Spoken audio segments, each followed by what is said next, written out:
Volvámonos Verdes. Síguenos en Spotify. La biosfera es nuestro propio cuerpo extendido. Juan Pablo Rego.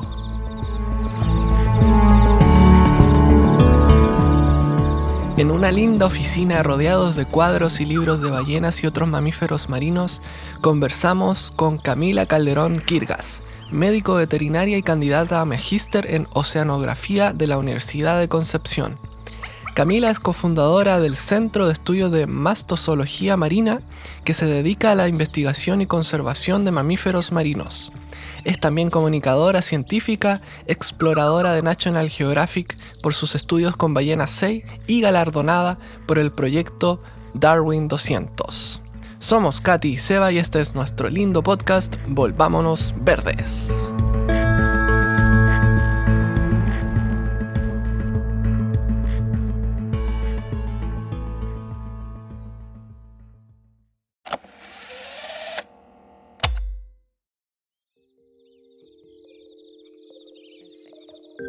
Ya, pues entonces voy a partir. Así espontáneamente nomás algo que se me ocurra por el camino. Estamos con Camila Calderón Quirgas. ¿Qué tal? ¿Cómo estás? Bien, ¿y tú cómo estás? Bien, estamos felices de estar aquí contigo. Muy linda la oficina. Gracias. Me encantó. Yo sueño con tener una oficina, me acuerdo ahora, y así como con libros, con animalitos. Sería un sueño. Sí, bueno, yo igual lo veía como me pasaba lo mismo. Como quiero tener una oficina para poner todas nuestras cositas. Sí, los libros que publica. Sí. Qué bonito, me encanta. Y bueno, hemos escuchado mucho de ti último. Ha sido bien mediático, ¿no? Ha salido en muchos medios en el último año. Muchas noticias de naturaleza. Creo que te vi en algunos medios de comunicación de naturaleza. Por varias cositas, creo que por el proyecto Darwin 200 principalmente. Sí, esa noticia se masificó harto. ¿Y de qué se trató eso? Bueno, el proyecto Darwin 200 es una expedición mundial que lo que hace es replicar el viaje que hizo Charles Darwin. Partieron hace un año y en cada puerto al que llega esta embarcación a realizar distintas, ¿cómo decirlo? Como, no sé, preocuparse de administrar nuevamente abarrote y todas esas cosas y descansar también. Decidieron que en cada puerto al que llegaran iban a premiar a distintos jóvenes que trabajen en conservación desde distintas áreas a lo largo del mundo. Entonces la gracia que tiene es que cuando a ti te nombran un Darwin Leader, que es la categoría que te entrega este proyecto, no te lo entregan en tu país de origen.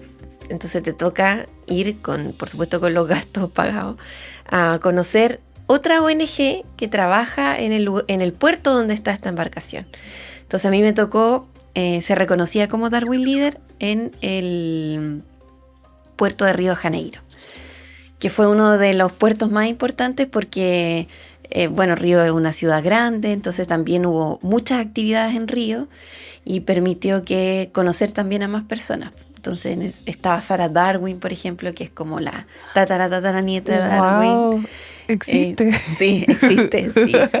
Es como que ahí uno entiende que Darwin fue real. Sí, exacto, claro, no es mentira. Sí.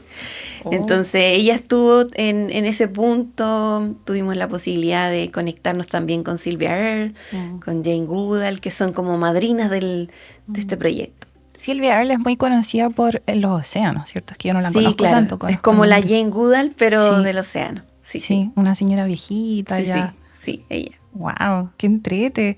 Y eso era más allá de los océanos, ¿cierto? O sea, era en cualquier área. Sí, claro, en cualquier área. Porque como Darwin, dicen, es naturalista, quiere decir que estudiaba de todo, ¿no? Sí, claro. Todo lo interesante. Yo estuve a mí me tocó como el premio de ser Darwin Leader, me tocó estar trabajando allá en Río de Janeiro una semana con una ONG de allá para conocer como las problemáticas locales, conocer qué hacía otra ONG. Entonces a otra compañera que era de Francia le tocó estar en una ONG que trabaja conservando delfines cerca de Río de Janeiro, a otra le tocó trabajar en la asociación Mico León Dorado.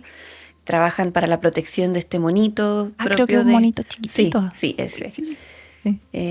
Entonces hubo cada uno le tocó vivir una experiencia y conocer otra historia. ¿Y ellos qué reconocieron del trabajo que hacías tú y la ONG? En el fondo es como un conjunto de todo lo que tú haces. Yo creo que en mi caso fue que ya era exploradora de Nat Geo por los proyectos de la ballena Sei acá en Caleta Chome, porque escribía libros también para la infancia, entonces había un componente de educación. ¿Y no tuviste que postular? No, mira, uno podía postular, pero a mí no me tocó postular. A nosotras nos contactaron en realidad para que cuando la embarcación llegara a Chile pudiéramos recibir a los Darwin Leader. Entonces yo me preparé para otra cosa, como para recibir personas. Y tocó que cuando tuve la reunión y un poco querían saber a qué nos dedicábamos y todo, yo conté de mi historia y me dijeron, oye, pero en realidad debería ser una Darwin Leader. Y dije, bueno, pero no que era hasta los 30, yo tengo 31. No, perdón, hasta los 25. Y yo tengo 31. Y me dijeron, no, que el límite de edad en realidad no es real. Es que la juventud va por dentro. Sí, exacto. Qué buena. Así que bien. Y ahí, o sea, obviamente me interesa mucho como tu historia de... ¿Tú siempre supiste que te ibas a dedicar a la conservación de mamíferos marinos o eso nació por el camino? ¿Cómo fue eso? A ver, el océano en general, así como pensando en el océano, me interesó siempre, desde niña. Yo tuve la oportunidad de crecer en lo que quedó del museo marino que tenía mi papá en Talcahuano, que funcionó en los años 80. Mi papá es artista, autodidacta, él no tenía estudios en ciencia, me refiero, y fundó un museo marino, un gran museo marino muy bonito que hubo en Talcahuano. Y sí, y cuando yo nací el museo como tal ya no existía, pero la colección estaba en esa casa.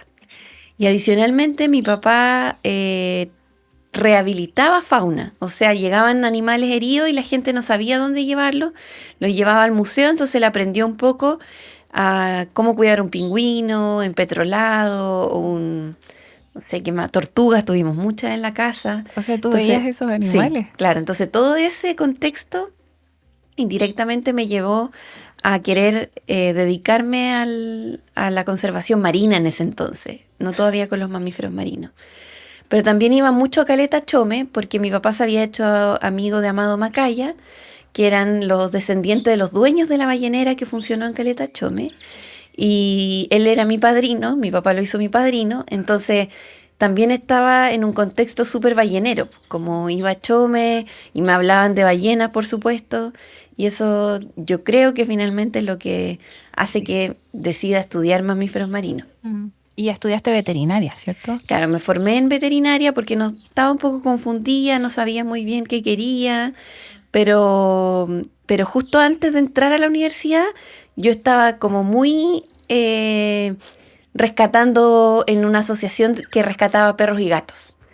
Entonces también me gustaba mucho la biología marina. Yo creo que en algún momento pensé, bueno, quizás veterinaria puede unir de alguna manera las dos cosas, pero claro, no lo tenía tan claro. Entonces inicialmente entré porque quería dedicarme a la rehabilitación de fauna marina. Así que, claro, en los primeros años, el 2012, el 2013 y 2014, estuve súper apegada a eso, porque la universidad donde yo estudié, la San Sebastián, tenía un centro de rehabilitación de fauna marina. Entonces me tocaba como vivir la experiencia de rehabilitar tortugas, pingüinos, un poco todo lo que ya había vivido, y estaba súper enfocada en eso. Y después el 2015, como me tocó ir antes de eso, en algún andar me di cuenta, pucha, yo en realidad lo que quiero es trabajar con cetáceos. Yo quiero trabajar con delfines, con ballenas. No es fácil llegar a eso, ¿cierto? Claro, no, claro que no. Y quería eso, y tocó que fui al simposio de mamíferos marinos que organiza Pantalaza en la Universidad Mayor el 2013, y vi el trabajo que hacía el profesor Anelio Aguayo. Y quedé fascinada, pues además me enteré que el profe Anelio en verdad era veterinario, aunque en la tele o en todos lados siempre le decían el oceanógrafo, el biólogo marino. Pero en esa época, cuando él estudió en los años 60, no existía biología marina como carrera, o sea, el que quería dedicarse a esto tenía que estudiar veterinaria. Y el 2014 me fui de voluntaria a trabajar con él al Instituto Antártico Chileno, como con los recursos que tenía. Cuando uno está en la universidad, ¿cierto? No tiene muchos recursos. Me pude conseguir que alguien me alojara gratis y todo, y me fui. Y eso está ya... ¿Dónde? ¿En la Antártica? No, en Punta Arenas. Ajá, Sí. pero casi. Pero ojalá. Sí. Y ahí ya empezar a trabajar con el profe fue, yo quiero esto para mi vida, yo quiero estudiar ballena, ecología, y traté de cambiarme a biología marina, pero no pude. Y el profe me decía, no, pero veterinaria, mira, está bien, los veterinarios se forman de buena manera, uno puede después tomar otro camino. Y iba cada 6 meses a trabajar con el profe a Punta Arenas. Y el 2015 fue el varamiento masivo de ballenas 6 en el sí, Golfo me de acuerdo, Penas. sí. Hace 9 años ya. Y armamos un equipo como asociado al alero del profe, que también estaban los colegas del Museo de Río Seco, Benjamín Cáceres, que tienen un museo precioso allá, la Gaby y todo. Y se armó este equipo, que obviamente era una expedición que estaba coordinando Cernapesca, la PDI, porque fue súper polémico ese evento, y pude ir. Y navegar 4 días al Golfo del Corcovado, al Golfo de Penas, hacer las necropsias de los animales y vivir todo eso, yo dije, no, yo quiero estudiar cosas grandes, yo quiero responder a preguntas científicas grandes. No quiero trabajar con un individuo, yo quiero saber qué pasa en el ecosistema, qué le pasó a estas ballenas. ¿Se supo al final qué les pasó? Alguna hipótesis de que había sido marea roja, pero nada concreto. Relacionado a salmonicultura, por ejemplo, ¿no? No, difícil. Relacionarlo. Difícil. Me encantaría, pero no, difícil. Wow. En general es difícil determinar ¿La muerte? ¿La causa de muerte? Claro, bueno, una cosa es la causa de muerte de los animales y otra cosa es la causa del varamiento. Claro. ¿Y es normal que varen todas juntas? No, difícil saber si anormal o normal. Uno diría que poco, en el caso de la ballena 6, poco usual, como las ballenas usualmente. Además que lo que pasó ahí es que habían individuos de distinta data de tiempo. Habían esqueletos y habían animales frescos. O sea, no fue todo Entonces, al mismo tiempo. No, esto ha sido en el tiempo también. Entonces eso también te da un indicio de, bueno, ¿qué pasa? Como, ¿qué es lo que pasa acá? ¿Por qué están varando? En algún momento se determinó que los animales habían llegado vivos a la playa y habían posteriormente muerto. Que eso es importante igual. Por varamiento entendemos cuando un cetáceo llega vivo a la playa. Ajá. Y No, muere posteriormente. y muere posteriormente. Cuando llegan muertos, hablamos de mortalidad. Pero claro, muchas veces tú te encuentras un animal muerto y no sabes si murió en el mar o murió en la playa. Pero en estricto rigor, el varamiento es cuando un animal llega vivo. Y muchas veces el varamiento termina siendo la causa de muerte, por la presión en el tórax, en los órganos, en distintas cosas. Ay, perdona que haga preguntas tontas, pero entiendo que No hay preguntas tontas. Las ballenas tienen pulmones, no respiran oxígeno. Claro, los cetáceos son mamíferos marinos. Y sabes que no es una pregunta tonta, porque yo he conocido colegas del área más matemática o física, bueno, da lo mismo el área, pero que me han dicho como, entonces, ¿cómo son mamíferos? Como no son peces, así que no es raro que hayan personas que tengan esa confusión. Pero claro, los cetáceos son mamíferos marinos, igual que nosotros, mamíferos, pero en algún momento, ¿cierto?, evolucionaron y la nariz la tienen como en la zona de arriba, ¿cierto? Como, entonces tienen esta facilidad de respirar sacando el rostro a la superficie. Entonces ahí yo pensaba, entonces cuando vara no es que muera ahogada, porque sigue respirando. Claro, sigue respirando. Sí, y muere por otras razones. Por otras razones. Muere ahogada en el agua, curiosamente. Obvio, porque no son peces. Se ahogan, pero se ahogan en el agua. O sea, una ballena que pasa más tiempo del que puede aguantar la respiración bajo el agua va a morir. Y pueden aguantar varios minutos, por cierto. Depende de la especie. Depende de la especie, claro. Pero sí. En general, pensando en ballenas, en los animales que tienen barbas y no dientes, no sé, 10, 15 minutos. Pero claro, en animales como el cachalote, estamos hablando de más de 1 hora. Oh. Ese es el que baja muy, muy profundo, ¿no? Muy profundo. No más que los sifios, pero baja muy profundo. ¿Cuáles son los sifios? Los sifios son una familia de cetáceos, que en el fondo, bueno, los cetáceos están los misticetos, que son las ballenas, y están los odontocetos, que son las marsopas, sifios, cachalotes, delfines, el narval, la beluga, ¿cierto? Y que son los cetáceos que tienen dientes. Y en ese grupo están los sifios, que la gente me dice, ya, pero a ver, ¿cómo simplifícamelo? ¿Son delfines o son ballenas? Es que son sifios. Como no son ni ballenas ni son delfines, son otra familia. Ah, espera, lo busqué en Google, se escribe con S, ¿no? Con Z. Ah, Sí. para que aprendamos todos juntos. Sí.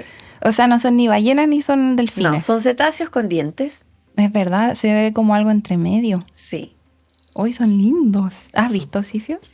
Sí, he visto sifios, pero no en la naturaleza. Tuvimos un varamiento ahora en abril de un sifio que no sabemos la especie, estamos esperando los datos, los resultados de ADN, que varó en Caleta Tumbes y que posteriormente murió y que realizamos la necropsia. Era un animal bastante grande. Son bien interesantes los sifios porque viven en profundidad. Entonces, no se sabe tanto, por ejemplo, de las poblaciones de sifio en Chile. Pero hay otros lugares donde están un poco más estudiados. Y hay algunas especies de sifio que vamos a encontrar más información. Pues el sifio de Cuvier, por ejemplo, hay un poco más de información. Hay lugares en el mar Mediterráneo, si no me equivoco, hay lugares donde tú puedes ver sifios, como están ahí. Y debe haber especies que no se conocen todavía, ¿cierto? Hay especies de las que hay solamente algunos registros de huesos, por ejemplo. Sí, pues aquí me parece que hay varias especies de sifio. Sí, Mira. solo en Chile hay 10. Yo creo que la gente ni sabe estas cosas. No creo, de los sifios no mucho.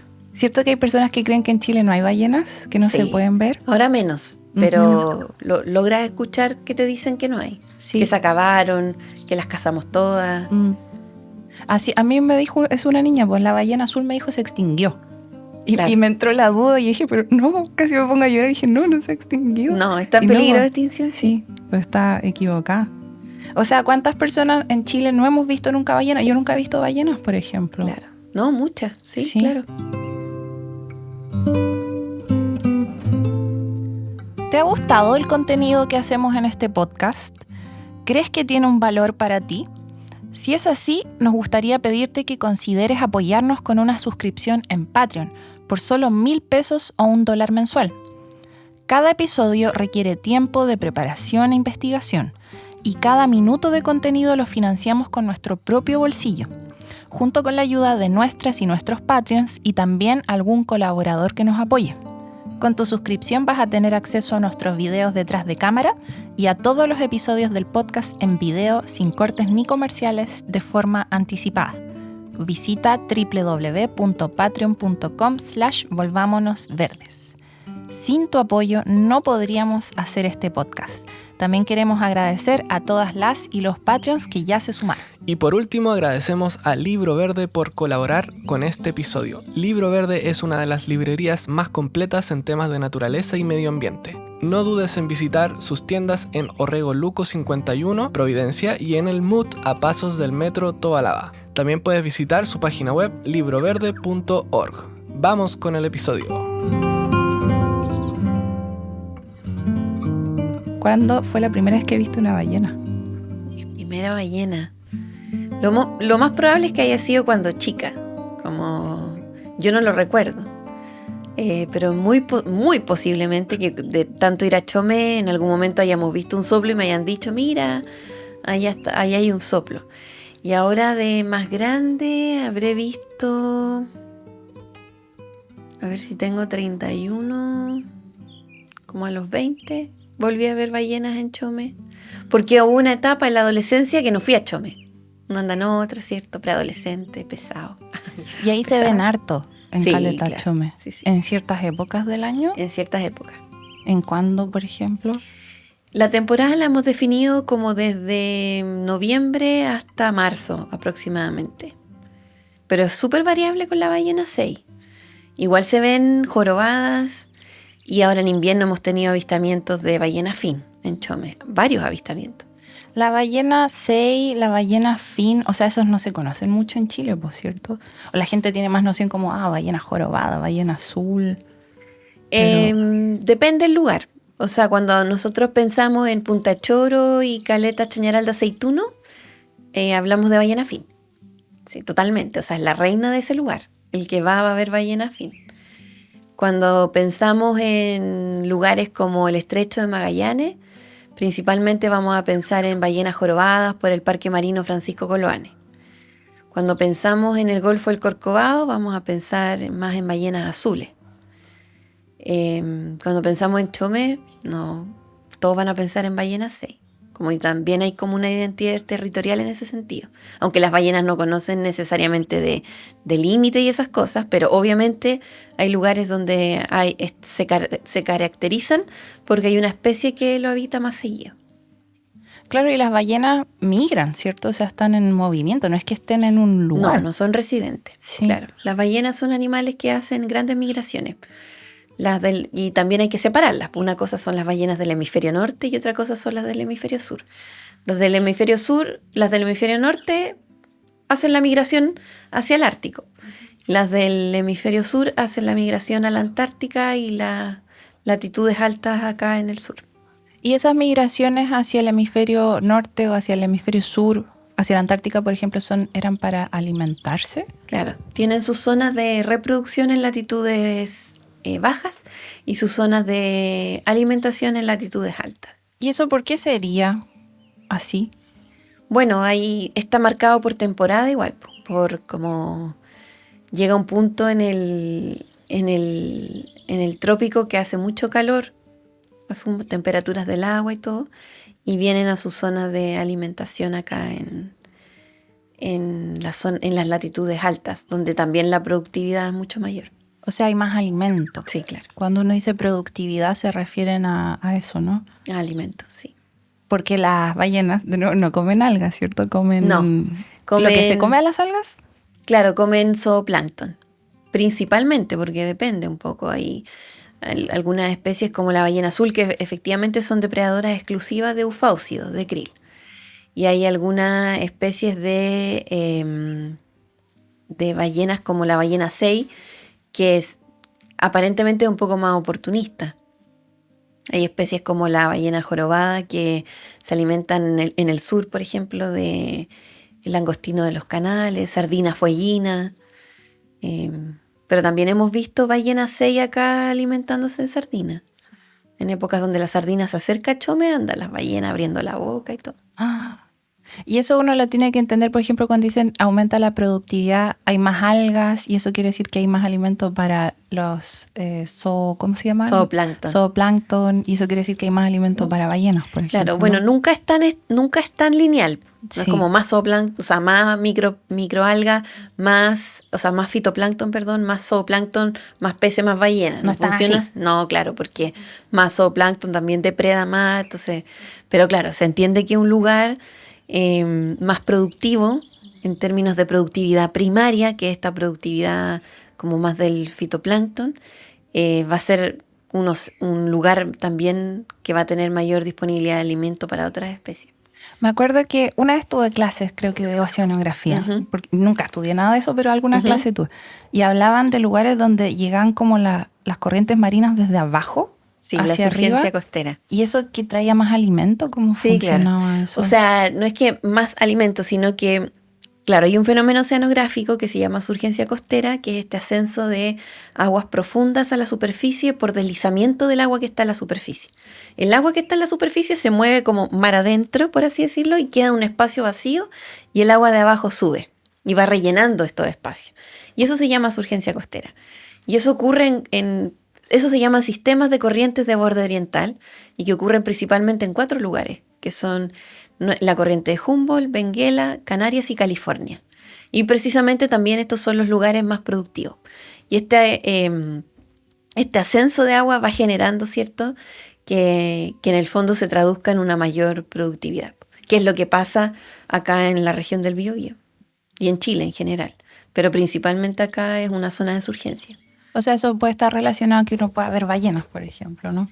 Sí, podría. De hecho, hay quienes proponen en algún momento que el aumento de la surgencia costera en algún lugar de la evolución permitió y ayudó a la evolución de las ballenas, o sea, de los cetáceos en general. Ayudó en el sentido de que generó las condiciones propicias para que estos animales se evolucionaran y finalmente existieran. Y en relación a eso, yo sé que te han hecho la pregunta, pero te la haré de nuevo. Las ballenas son mamíferos que vinieron desde la tierra al mar. Claro. O sea, la vida nace en el mar, ¿cierto? Y después vienen los mamíferos terrestres en algún momento. Y esos mamíferos terrestres, Algunos empezaron a tener hábitos anfibios y eso finalmente terminó en que evolucionaran las ballenas. O sea, uno se puede imaginar como un ancestro de las ballenas, sería como una especie de animal de 4 patas Sí, que claro. caminaba. 4 patas. Las ballenas evolucionaron de los artiodáctilos, que son los animales que conocemos hoy día como, no sé, la llama, el pudú. Pensando, ya hablemos de animales chilenos. Como de todos los artiodáctilos, las ballenas vendrían, o sea, los cetáceos en general vendrían desde ahí su linaje. O sea, están emparentadas con eso. Claro, el pariente más cercano que comparten muchas características es el hipopótamo. Y esto de llegar al océano a vivir les permitió ser más grandes también. Una vez escuché hablar algo de eso, de que no podrían haber sido tan grandes en la Tierra, por ejemplo. Claro, no eran grandes, estos animales que tenían 4 patas, cola, pezuña, no eran animales grandes, no como la ballena azul que mide, no sé, 33 metros. Y después los primeros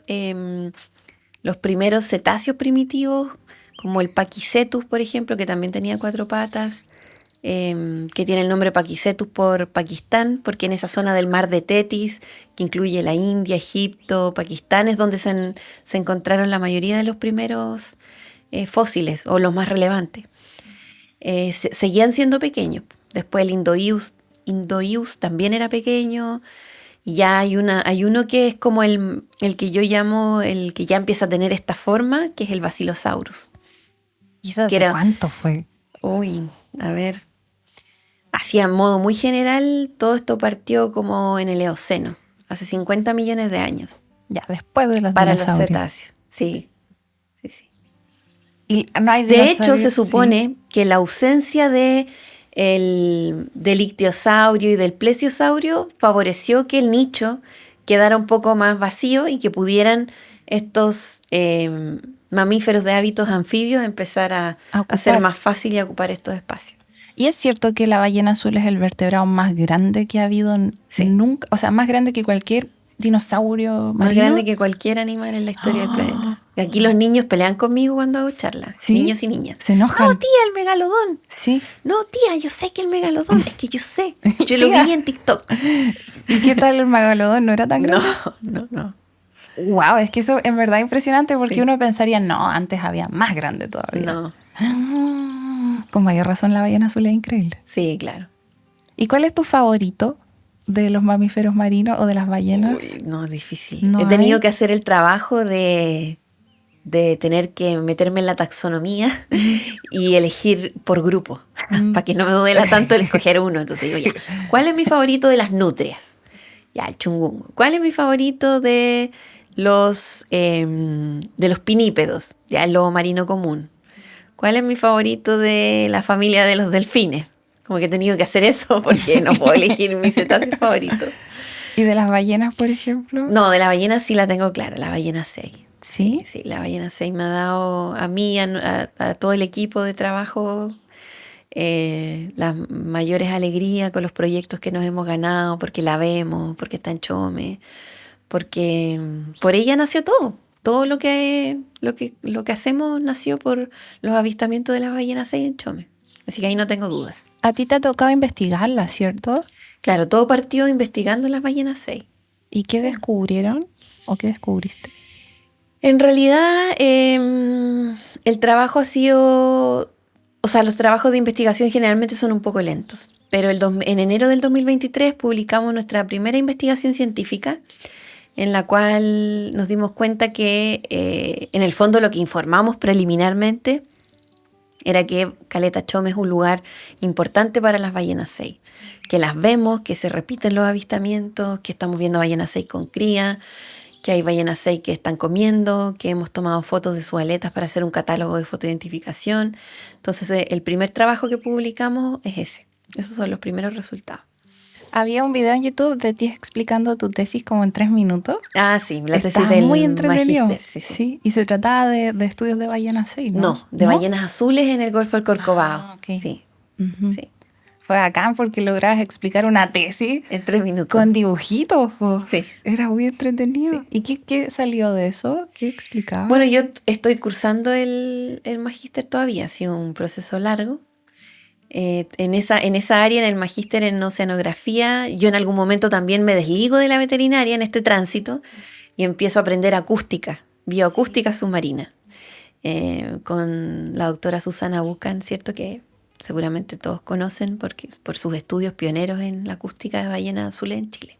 Ella había descubierto Sí. como un nuevo canto, creo. Algo Claro, así. ella se dio cuenta que las ballenas azules chilenas, o sea, las ballenas azules en general tienen dialectos regionales y que la ballena azul chilena que vive en el Golfo del Corcovado tiene su propio dialecto que es el CEP2.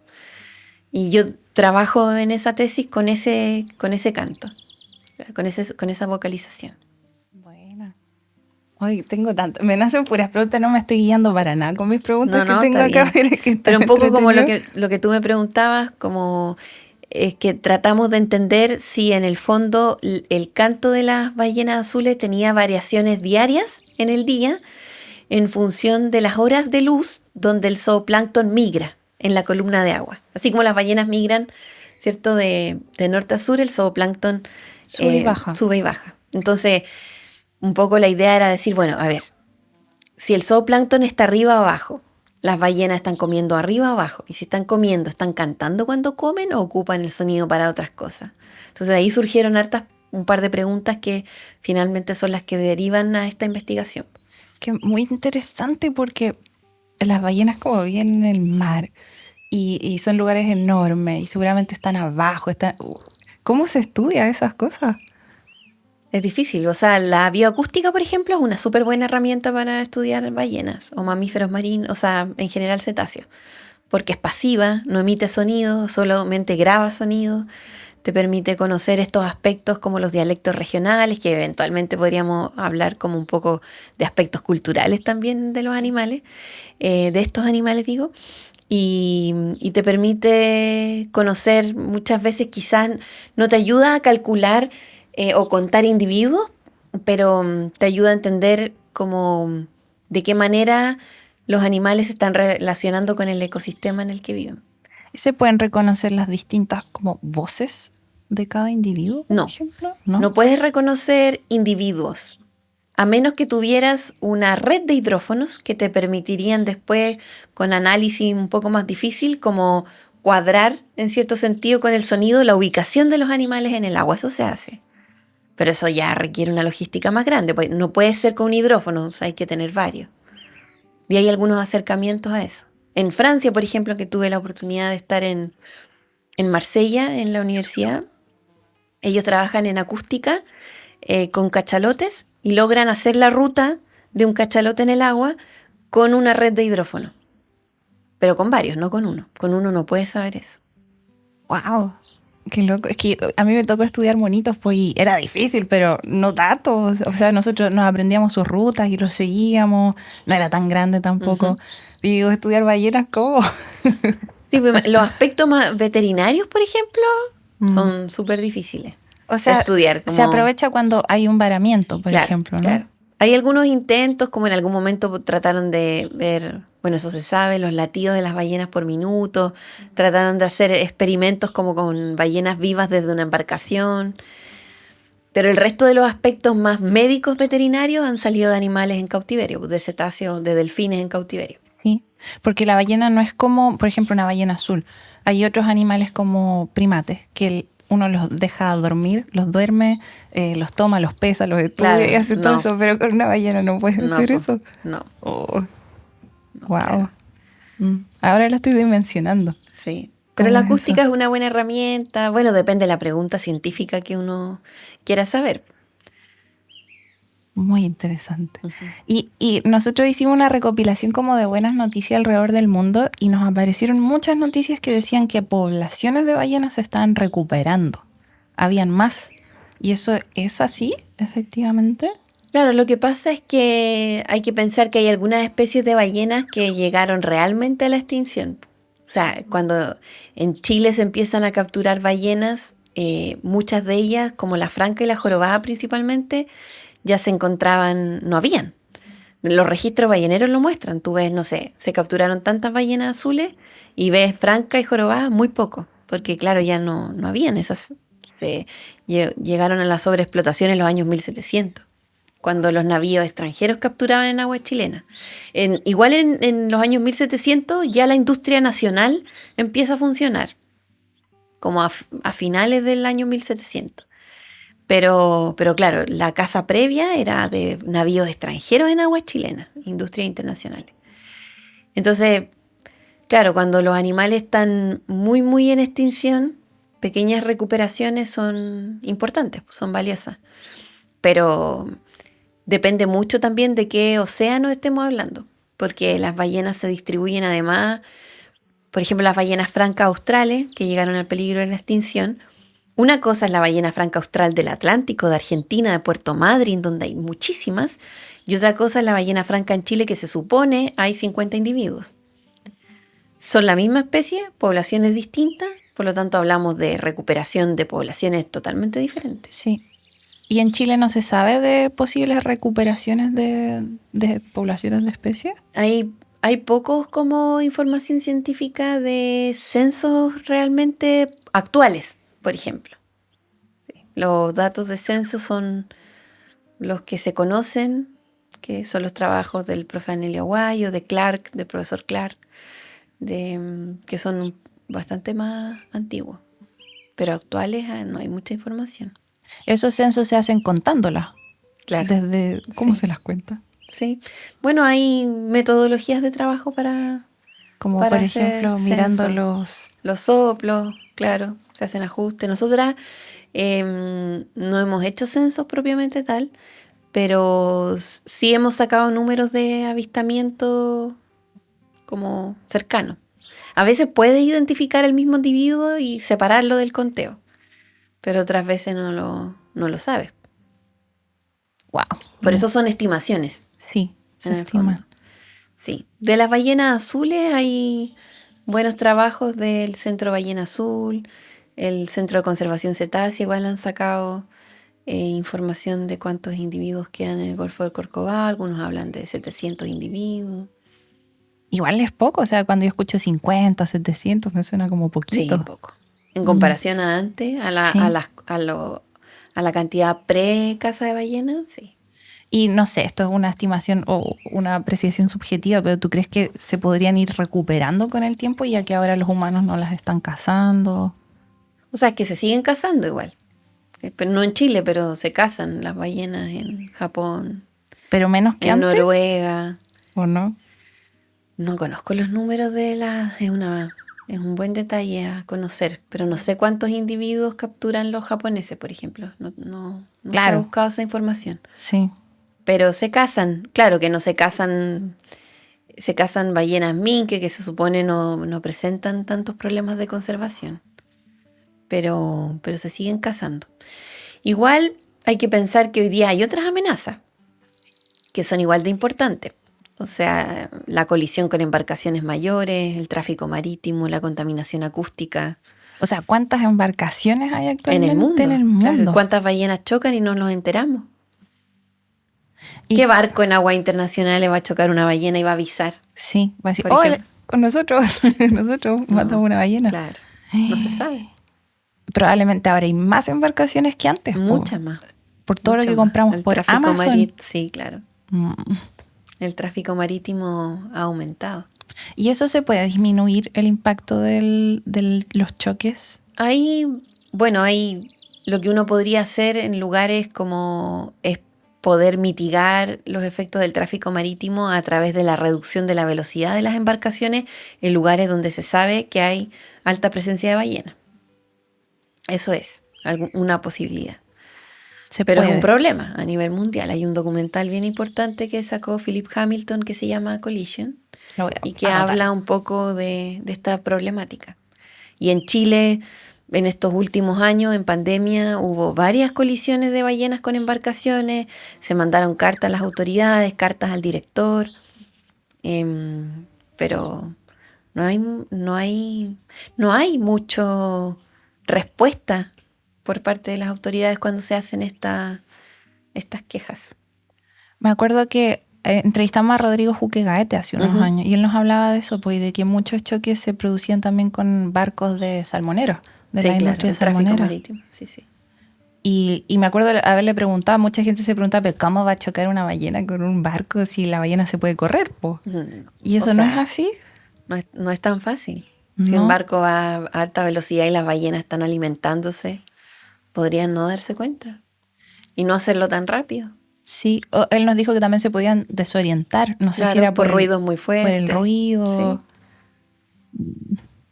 Ojalá, o sea, disminuyeran la velocidad, pues como habías dicho. Claro, hay lugares como en Mejillones donde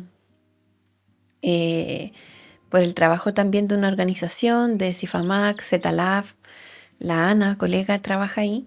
Y ella, bueno, me imagino que un equipo de trabajo lograron en conjunto con la Armada, ¿cierto? Y los servicios públicos poder trabajar en crear una ruta donde en el fondo los barcos pudieran desviarse un poco para no pasar por donde sabemos están las ballenas. Y al mismo tiempo controlar un poco más la velocidad. En otros lugares como Estados Unidos se manda una alerta. Hay redes de hidrófonos que están grabando y que pueden detectar los cantos de las ballenas y avisar a las embarcaciones para que disminuyan la velocidad, por ejemplo. Ahora en Chile estamos un poco a años luz de estas cosas. O sea, sí. Hoy día no sabemos cosas súper básicas, como cuántos delfines chilenos tenemos. O sea, la única especie de delfín endémico de Chile, y no hay un programa exclusivo de financiamiento para estudiar esta especie.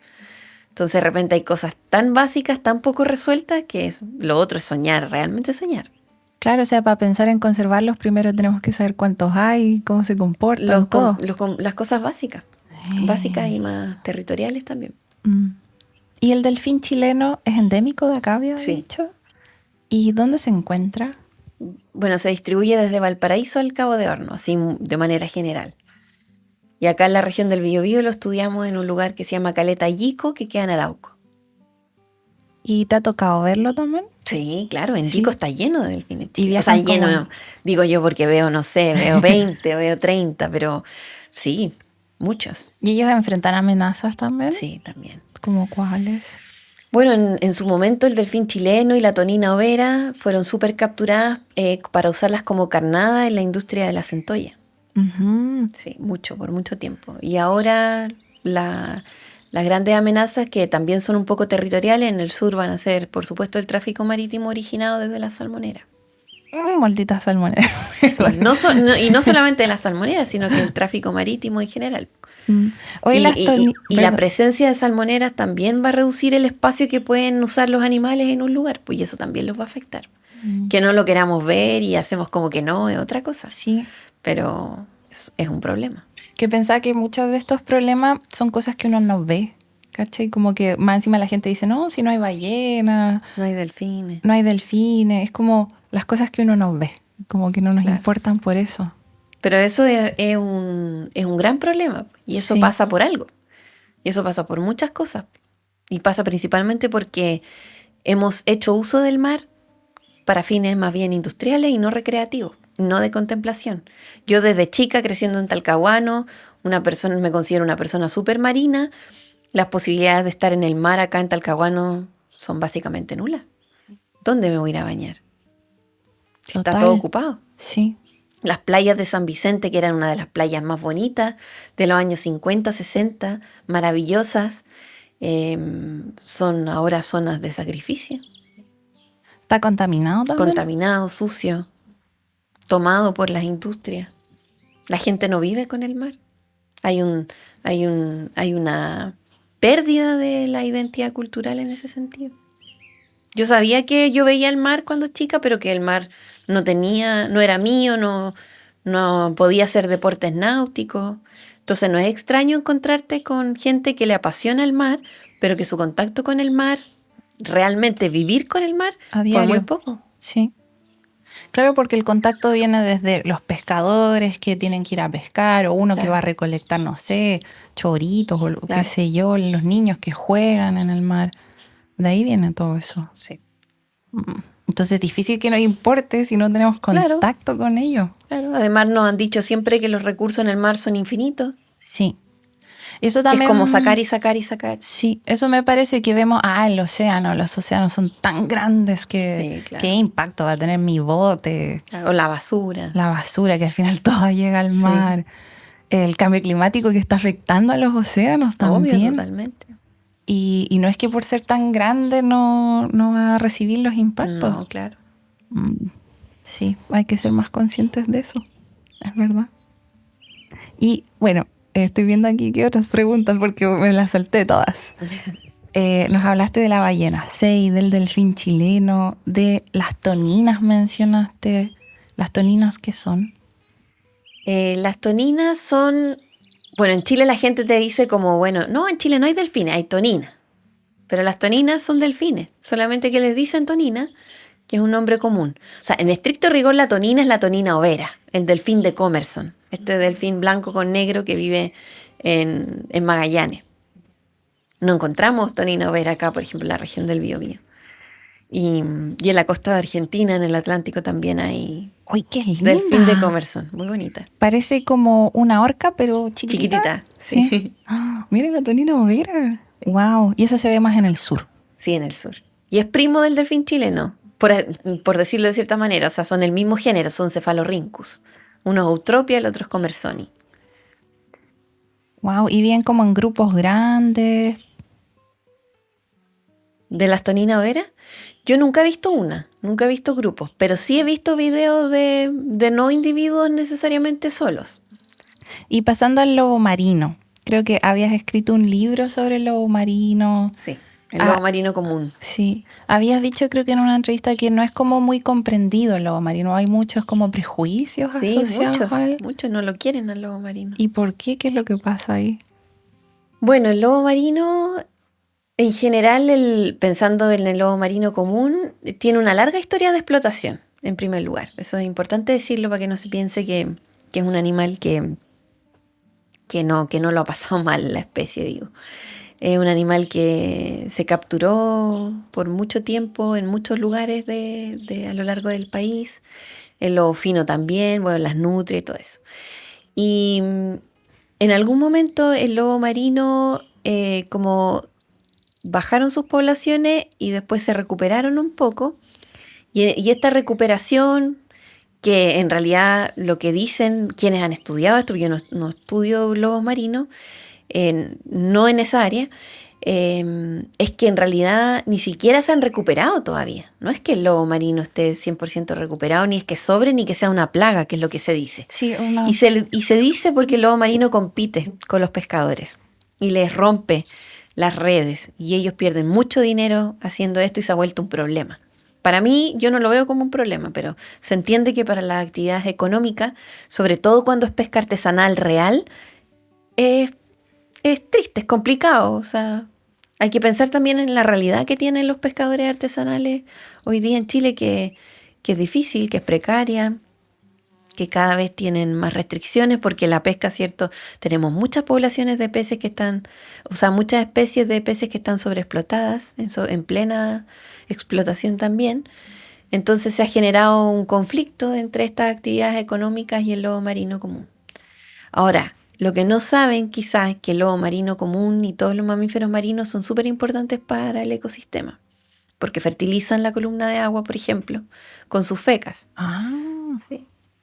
Y eso ayuda, o sea... Sí, claro, permite que en el fondo, o sea, todo en el ecosistema tiene una importancia y un valor, pero muy posiblemente también en los lugares donde encontramos lobos marinos estamos hablando de ecosistemas que son sanos, porque los lobos marinos y los mamíferos marinos en general son centinelas ambientales.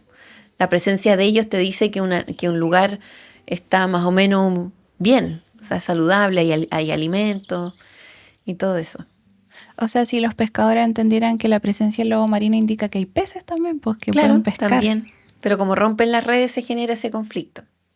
Entonces, por mucho tiempo han tratado de proponer que se capturen lobos marinos. Yo no creo que eso suceda. Ya no están los tiempos para volver a estas cosas. ¿Y se están estudiando formas de lograr una mejor convivencia? o propuestas? Hay mesas de trabajo que se dedican a ese tema. Yo no trabajo en esa interacción, la encuentro compleja, es difícil de abordar. Porque tiene componente humano. Po. Claro, Sí. muy difícil, sí. Pero hay mesas de trabajo, están donde me imagino que tratan de alguna manera de encontrar soluciones acústicas de repente para alejar a los lobos, pero es un tema difícil, yo lo sé. Sí. Y yo he visto videos de perros atacando a lobos marinos también. Sí, po. claro. Está eso. El enfrentamiento También. con nuestras especies que son invasoras exóticas. Claro. En muchos lados se ve. En los lugares, no sé, en Talcahuano, donde el lobo marino está ahí en el sentir náutico y están los perros y los echan. Claro, se dan esas dinámicas. ¿Y el chungungo está amenazado? Está en peligro de extinción el chungo. Se capturó mucho en la industria peletera, muchísimo. Y, ¿qué te iba a preguntar sobre el chungungo? O sea, ¿y cuáles son las amenazas? ¿La industria peletera que se capturaba? La degradación del hábitat, la fragmentación del hábitat, los perros eventualmente podrían ser un problema También lo pueden atacar. en lugares donde hay chungungos y perros abandonados, ¿cierto? Y cuando uno ve chungungo, eso también es como un indicador de un ecosistema sano, claro, por porque los ejemplo. chungungos ocupan los bosques de alga para alimentarse. Si no hay bosques de alga, no hay chungungos. ¿Y de qué se alimentan? De crustáceos, peces. Sí. Mira, creo que yo he visto chungungo alguna vez, sí. No es lo mismo que el huillín, ¿cierto? No, el huillín es de agua dulce. El huillín se ve en los ríos. En los ríos y el chungungo en agua salada, en lugares expuestos al oleaje. Es muy lindo. Es muy lindo, sí. Sí. Un animal muy bonito. ¿Cómo se llama este animal que es como gringo, que le dicen otter? Que se parece, creo que al chungungo, y que a veces lo muestran como nadando de Sí, espalda. es una nutria igual. Como una nutria. La Anhydra lutris. Sí. Ese es su nombre científico. También es una nutria igual que el chungungo. Muy lindo. Oye, hemos visto muchas especies. Voy a pasar a otro tema porque ya nos has contado tanto de especies. Habían mencionado también como los cantos de las ballenas, como que uno podía llegar a hablar de cultura. Que es difícil llegar a hablar de eso, ¿no? O es criticado cuando uno menciona cultura en animales. Claro, en otros animales. Claro, en algún momento era como... Bueno, siempre va a haber gente o persona un poco así como ay, no sé. Incómoda. Claro, pero en realidad está más que estudiado, por ejemplo, en primates, que son animales culturales. Y en cetáceos igual. Muy específicamente en cetáceos las orcas, el cachalote. Animales altamente... Las orcas son animales increíbles. Yo en abril, ya 2 años, estoy yendo a Punta Norte, en Península de Valdés, donde las orcas hacen el varamiento... ¿Eso en Argentina? En Argentina, Sí. hacen el varamiento intencional para capturar los marinos, que es el único lugar del mundo donde hacen esto y que lo transmiten de generación en generación. Y lo más fascinante no es ver el ataque, sino que es ver cuando les enseñan a las crías a aprender a varar. Eso es lo más fascinante. Y eso es cultural. Sí, po. Eso es cultural. O sea, es una práctica. No sé, es que uno tiene que usar esas palabras humanas porque Sí. no hay otra. No. Que se transmiten ellas de una a otra y que es parte de esa población o de ese grupo de orcas. Pues no, otras orcas no hacen eso. En otros lugares del mundo no. Es en este lugar donde ocurre. Y ahí hay colegas estudiando estos animales desde hace mucho tiempo. El equipo de Juan Copelo, Ingrid Visser, Jorge Casenave, que las tienen identificadas. Hay todos los años sacan el catálogo nuevo, saben quién es la hija de quién es la abuela de quién, cuántos años tiene, es fascinante. Cuántos clanes hay, quién dirige cada clan. En las orcas se habla de líneas matrilineales, ¿o no? Matrilineales. Sí, ¿A qué se refería? Son las hembras las que dirigen el grupo. La hembra como mayor, la abuela, que esa abuela también en algún momento tiene menopausia. Entonces ya no tiene función reproductiva y se encarga de dirigir este grupo. Había escuchado en alguna parte que es como que cuidaban a las nietas o algo así.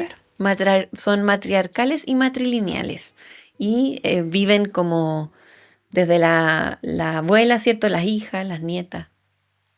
¿Qué opinión te merece, por ejemplo, cuando uno observa estos animales que tienen no sé, costumbre o algo que se parece tanto a lo que hacen los humanos, se empieza a hablar de que uno los humaniza. Pero no sé qué piensas tú de eso, de la humanización en ese sentido. Bueno, yo siempre he pensado que yo creo que se nos olvida que cuando hablamos de los cetáceos estamos hablando de otros animales, no de animales, de otros, porque somos también. Claro. Evidentemente que no somos iguales, ¿cierto? Sí. Pero yo creo que a lo largo de toda la historia los mamíferos marinos nos han invitado, sobre todo los cetáceos, a replantearnos lo que a nosotros nos define como seres humanos. Como qué realmente hace que nos defina como seres humanos en nuestros aspectos más sociales, culturales, si estamos frente a animales que son complejos a nivel social y cultural, súper complejos. ¿Qué nos define realmente? Entonces yo creo que nos hace esa como Estructuración. sí, ya a ver, como esto. O no sé, de repente uno piensa que eventualmente uno se logra comunicar así como con estos animales. Hay mucha gente que lo interpreta de esa forma también. Yo no sé si tanto, pero no sé. Hay avistamientos que uno tiene que son increíbles y que tú piensas que de alguna manera hay alguna interacción con algo. Que no digo, tampoco me voy en esta divinidad de que yo conecto con las ballenas y tengo un superdón, no tiene que ver con eso. Pero que uno interpreta de alguna manera que hay una curiosidad, que hay algo, no sé. Y como tenemos todos celulares, han salido historias de personas una chica que dice que una ballena la rescató. Claro. Que la estaba rescatando de porque venía un tiburón y la ballena como que la quería sacar del agua. No recuerdo dónde ni cómo fue la historia, pero la ballena la estaba empujando desde abajo y ella lo interpretó como me quería que yo saliera, claro, porque venía un tiburón. Claro, todo puede ser, yo creo. Puede ser, así como te puedes encontrar con situaciones que pudieran ser más de riesgo también. Uh-huh. Sí, también he visto el caso de ballenas que saltan y caen arriba de una persona. Claro, no se dan cuenta. Sí, claro. Pero en esta discusión de la humanización creo que es más complejo que... es una discusión complicada porque es como para mí es recordar que nosotros no somos tan especiales y que muchos comportamientos nuestros que decimos, son humanos, no, ya están presentes en los animales, entonces... Exacto, en muchos. No es que estés humanizando al animal, es que te estás recordando a ti que tú también eres un animal y tienes cosas similares. Exacto, así es. Sí. Bueno, pasa mucho con los primates, pues cuando se descubrió que utilizaban herramientas y se dijo, entonces, ¿qué estás diciendo que son humanos? No, que eso no define al ser humano. No, más bien. Que no es único del ser humano. No es un comportamiento humano, es que eso lo encuentro tan egocéntrico. Sí. El amor es humano. ¿Eso, de dónde lo sacaste? Bueno, me fue en una bola más profunda. Oye, y respecto, se nota mucho que a ti te gusta comunicar la ciencia, ¿no? Sí, me defino más como comunicadora científica que como científica propiamente tal. Sí, se puede ser ambas cosas también, ¿cierto? Sí, claro, no son excluyentes, que es lo que siempre te dicen igual. El sistema te incita a dedicarte a una sola cosa. A uno u otro. Pero uno puede hacer varias cosas si quiere y se lo propone. Comunicar la ciencia también no es fácil y requiere tiempo, ¿cierto? Claro, es un trabajo poco reconocido, ¿cierto? Sí. Como pasa mucho, yo creo que, y yo creo que fue el gran problema por el cual no me decidí desde un inicio a dedicarme exclusivamente a la comunicación de la ciencia, que pasa mucho que es como mirado como si no fuera algo importante. O algo fácil. O algo fácil. Cualquiera puede hacerlo. La comunicación de la ciencia es un trabajo y muy difícil, porque tienes que transformar la forma en la que vas a explicar el lenguaje según el público, claro. El lenguaje, elegir qué quieres explicar, qué mensaje y cómo lo vas a entregar. Y tienes que aprender de todo. De todo, no puedes saber de un solo tema. Sí, pues después la gente, por ejemplo, yo te hago preguntas que quizás tú no las... Claro, entonces tienen que estar o los constantemente niños chicos te preguntan cosas. Claro, y uno comunicando me imagino que aprende también. Sí, como mucho. Enseñando se aprende. A mí me parecía que al estudiar ciencias, todas las cosas que te enseñan, el lenguaje, cómo se expresa y todo, nada de eso te va a servir después para comunicarlo. Eso como que tienes que desaprenderlo después. Sí, claro. O sea, hoy día hay pocos lugares donde esté la comunicación de la ciencia agregada como una asignatura, por ejemplo. o donde ahora hay más que antes, por supuesto, donde se incite a científicas y científicos a comunicar sus resultados. Y claro, porque en el fondo le está exigiendo a gente que quiere investigar que salga a comunicar. Entonces tampoco tiene sentido exigirlo.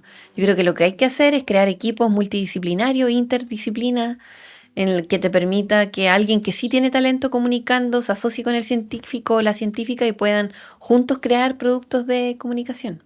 Pero no se puede esperar que sea el científico o la científica el que salga a comunicar sus resultados para un público común, porque le va a ser muy difícil, posiblemente no lo consiga. Claro, porque cuando uno hace una investigación de tesis o publica un artículo científico y lo comunica, se comunica de formas que no son muchas veces aptas para público que no es especializado en ese tema. Exacto, claro. Sí. Como, eso me parece impresionante. Cuando tú explicaste tu tesis en 3 minutos, se explicó de una forma en que hasta un niño lo podía entender, porque es una tesis de magíster que normalmente uno no espera que sea explicado a otros tipos de público. Sí, bueno, a mí siempre me ha gustado la comunicación. Sí, yo creo que me demoré mucho tiempo en darme cuenta que por ahí iba mi camino. Y muy específicamente en cetáceos. Como, o sea, mi plan es comunicar en esa área, muy específica. Y con todo esto del cambio climático, ¿también se hace más necesario comunicar, por ejemplo? Es que el cambio climático afecta a todo, ¿no? Y el océano lo afecta. Claro. Hay iniciativas que he tomado últimamente, que son iniciativas de talleres para aprender a comunicar sobre el cambio climático sin ser alarmista y sin ser tampoco como decir, no, esto no es importante.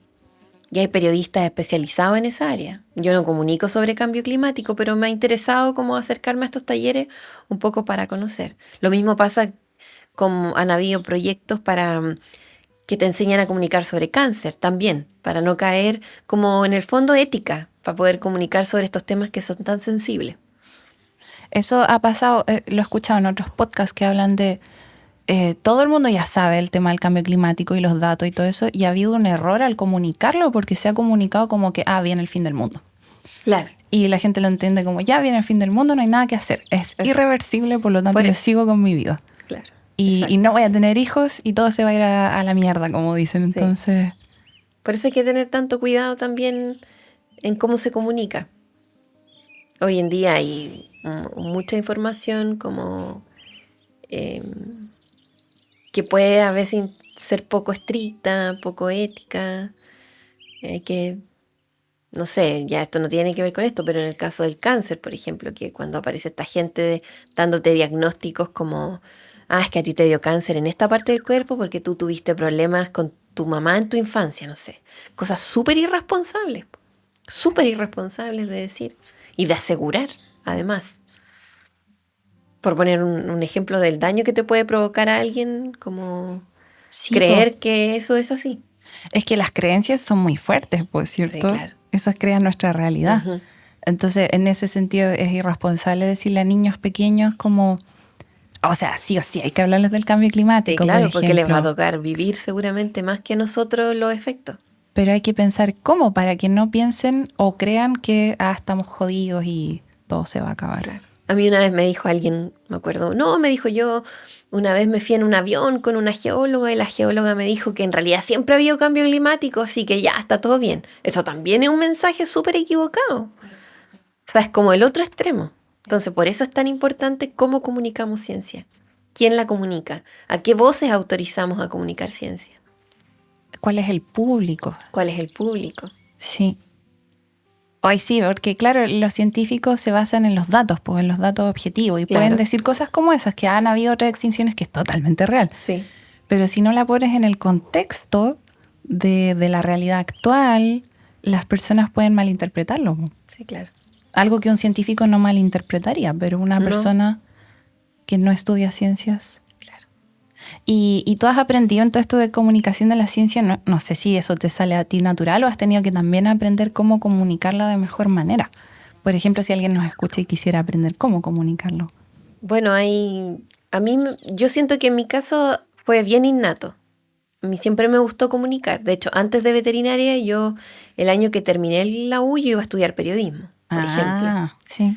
Sí, cuando chica tenía una radio y siempre me gustó hablar en público, escribir, como que yo por todos lados mi camino iba por ahí. Si yo no sé por qué nunca me di cuenta de que en realidad quizá me gustaba la conservación, o sea, de hecho hago conservación, pero que también me gustaba comunicar. Y que quizás lo que me gustaba comunicar era lo relacionado a los cetáceos. Pero bueno, uno también va descubriendo cosas en el camino. Pero en mi caso, lo mío yo siento que ha sido innato. Pero hay formas de aprender. Hay formas de aprender. Yo creo que uno tiene que pensar qué me gusta. Me gusta escribir, me gusta hablar, me gusta la radio, me gusta la tele, me gustan las redes sociales. A mí no me gusta, por ejemplo, hacer videos. En TikTok, Instagram, no. Que eso Me cuesta. Hay que especializarse en eso. No me llama mucho la atención, pero me encanta la radio. Me encanta. Tuve un programa de radio.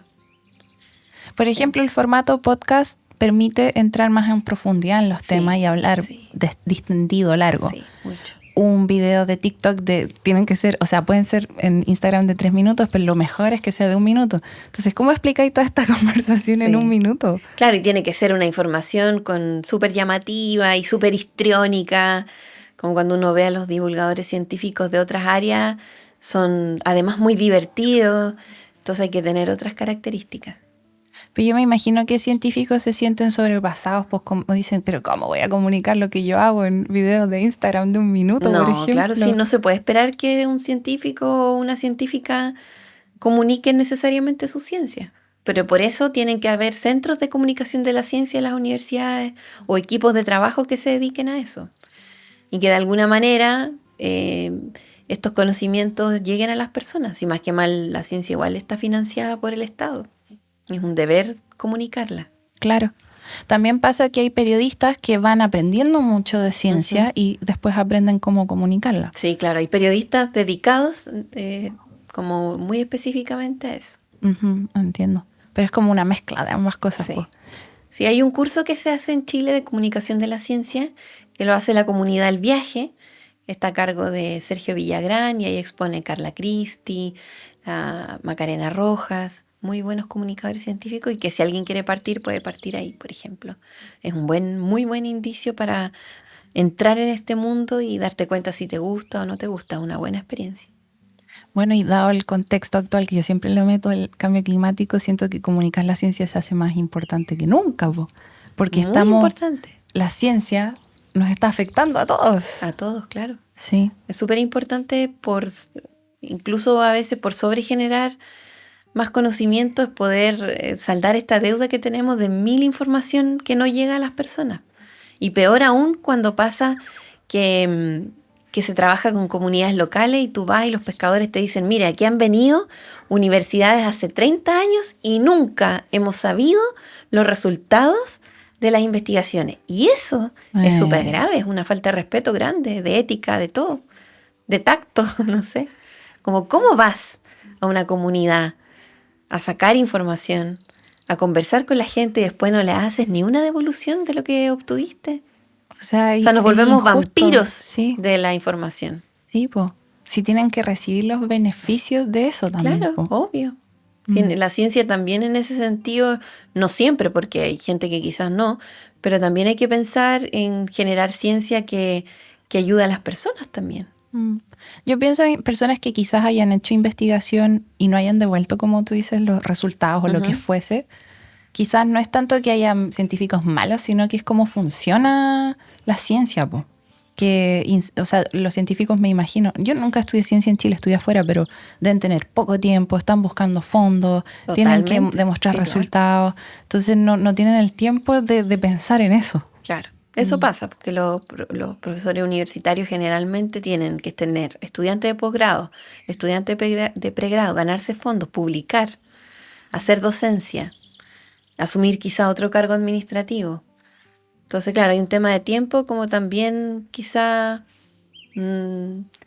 hay como en ciertos aspectos de la vida, igual hay las relaciones en el mundo, en Chile, en todos lados son un poco verticales. No vemos al otro como un igual, en muchos escenarios. No digamos que no, porque ocurre.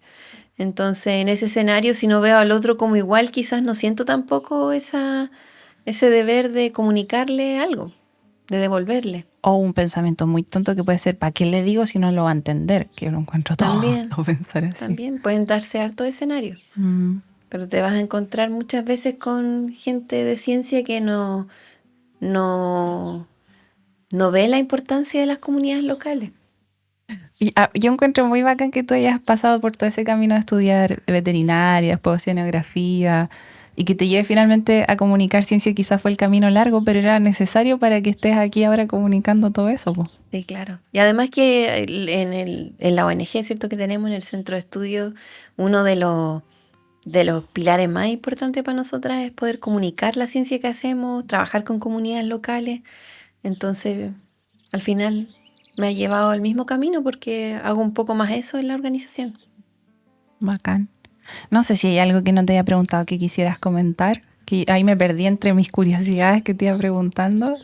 No, pueden ser tantas cosas, porque de los cetáceos se pueden hablar tantas cosas, pero pues nada, podría quizás decir que están todos, aprovechar de agradecer un poco igual. Nosotras en el colectivo Sopla la Vista y en la ONG Centro de Estudio de Mastozoología Marina hemos recibido mucho apoyo de las personas. Y ese apoyo ha sido precisamente porque nos hemos encargado de comunicar lo que hacemos, de devolver, de trabajar con los territorios. Y eso yo creo que ha hecho que nuestro trabajo se haya vuelto mediático y que pueda generar a veces algunos recelos también, pero que estamos haciendo algo que nadie más hacía. Entonces, claro, obviamente ha generado un impacto en la región. Qué bueno. Sí, ya los libros, por ejemplo, que hay detrás tuyo son tan bonitos que ya eso lo vale. Sí, lo vale totalmente. No cambiaría, yo creo, nada de lo que hacemos. Yo creo que el equipo tampoco. Bueno, muchas gracias, Camila. Tenemos un regalito para ti. No sé si Seba lo tiene. Sí. Que tenemos un partner Carún, que hacen estos anteojos que se hacen de materiales reciclados, sí, a veces de redes de pesca. Conozco el trabajo de Carún. Es muy lindo. Muchas gracias. De nada. Muchas gracias. Vienen con trazabilidad, tienen un código que tú creo que metes en la página web y puedes saber dónde se fabricaron, dónde se llevaron, tiene toda la información. Maravilla. Sí. Sí, bueno, hay tantas iniciativas en Chile tan bonitas, ¿cierto? Y tan importantes más que bonitas, necesarias para la gestión de residuos sobre todo. Bueno, una forma de apoyarlos es comunicando sobre lo que hacen. Entrevistamos una vez a Carún y nos encantaría entrevistar a otras iniciativas que sean de reciclaje. Sí, hay varias iniciativas interesantes. Por decir algunas, para aprovechar. Ecositex, por ejemplo, que se encarga de toda la ropa y que transforma la ropa como desechada en hilados textiles y hace productos, que es una cosa impresionante. Y las chiquillas de FreeMed también. Sí. Y ambas empresas lideradas por mujeres chilenas, vale la pena recordarlos. No sabía eso ya. Sí. Ahí lo voy a también dejar. Sí, sí. Y FreeMed tiene como la imagen de una ballenita, pues, sí, tienen su packaging con... ¿Sí? Apoyan también a organizaciones a trabajar. Son impresionantes las chicas. Buena, gracias. Ok, también lo vamos a recomendar. Gracias, Cami. Gracias a ustedes. Súper, gracias, Evi. Listo.